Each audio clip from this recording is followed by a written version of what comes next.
Le Chili, victime d'insolation. Ces derniers mois, le pays a enregistré une augmentation d'intensité des rayons ultraviolets.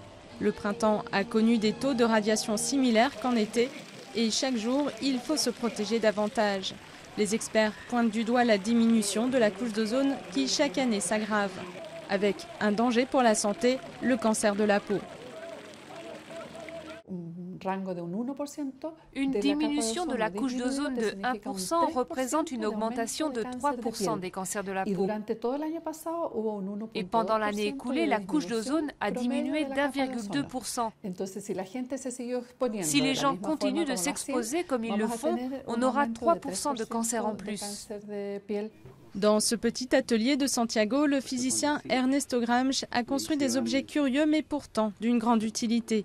Il les appelle les solmaphores. Cette invention permet de mesurer les taux de radiation et d'alerter lorsqu'il y a un risque.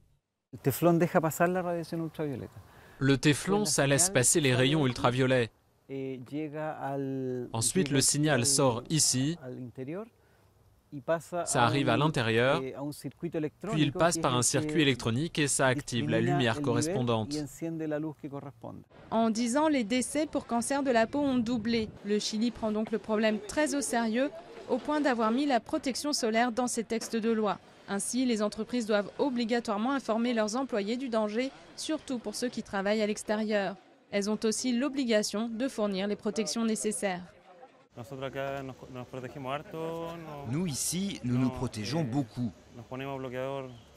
On se met de l'écran total plusieurs fois par jour et on travaille avec des lunettes. On fait très attention.